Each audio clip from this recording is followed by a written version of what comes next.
Hello again, welcome. This is another Leadership Wednesday. And here we say, all things rise and fall on leadership. I hope that you've been blessed. I hope that you're following this teaching. I hope that the Lord is speaking to you in ways that maybe you've never heard, but integrity is at the core of leadership. All successful leadership is leadership of integrity. So today, I want us to talk about the challenges to maintaining leadership integrity.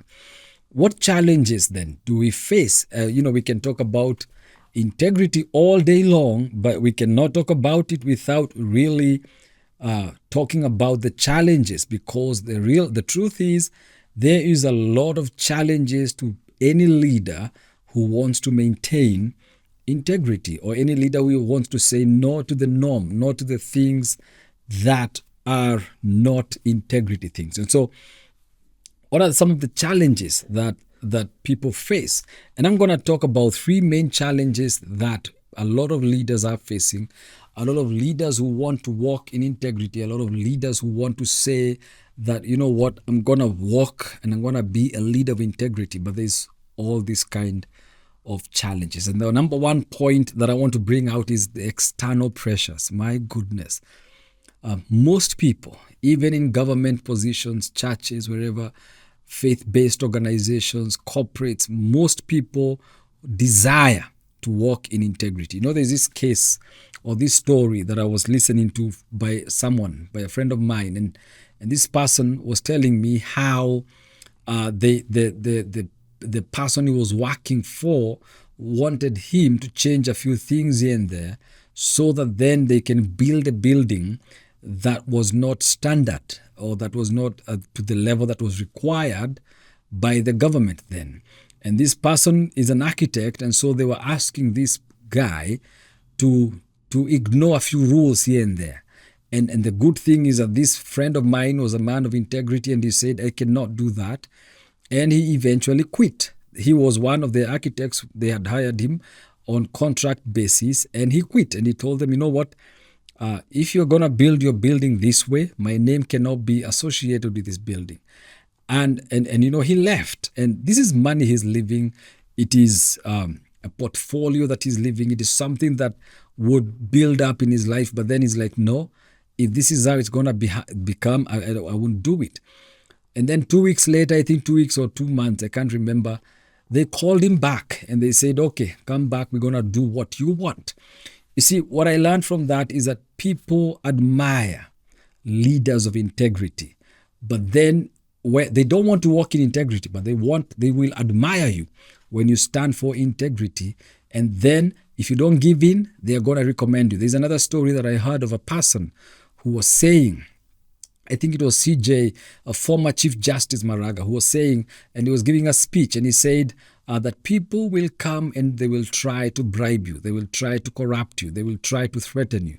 But if you refuse completely and stand your ground and they leave you, a time will come when they want a man of integrity to head a particular position or a particular department in government. And they will remember that you refused a bribe, that you refused to take what they were giving, and they will reward you for that. Okay, they will always remember, because they will say, oh, if there's one guy who is not corruptible, it is so and so. How do they know? Because they tried it and it failed.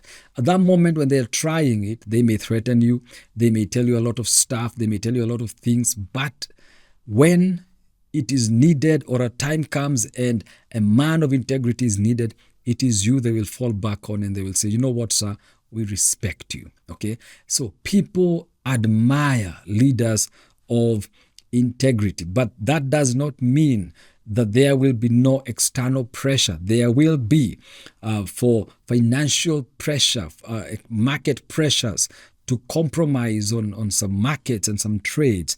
There will be political or organizational dynamics that may cause you to rethink about integrity and just accept. So there's a lot of external pressures, and these pressures, you can overcome them by simply maintaining your integrity. Even if it means losing your job, losing your license, losing anything, just maintain it. The number two thing is personal ambition. The number 2 challenge to maintaining a leadership integrity is personal ambition. So this is where we talk about the conflict between personal gain and ethical behavior. Now, this is so critical. This is so tough and so hard that many people don't really get, and they don't really understand how this works. Personal gain and ethical behavior. Okay, most people, in fact, almost from top of my head, maybe 97-98% will go for personal gain and not ethical behavior. And this is a challenge. Sometimes you have a problem at home and you want some money and someone has come with a bribe, and yet you know that they're not bribing you to bless you. Oh no, they are bribing you so that they can do something that is wrong. And most of the times people go for this. Then there's also temptation to cut corners for quick success. It's the same thing. Why don't you do this and you're going to make some money here and there? The number 3 thing is complex situations. This is where ethical dilemmas come to you and they require difficult choices or difficult decisions. And let me tell you, walking or being a leader of integrity requires you to make some tough choices, to make some tough decisions. So you've got to balance your values against the decision that you're about to make and decide whether it is a decision of integrity or not. But I want to encourage you that you cannot give up on integrity. If we have leaders of integrity, even in our own culture, in our own situations, if we have leaders of integrity, our nation, our continent would become the greatest continent on earth. I mean, look at countries like Congo, look at countries like South Africa.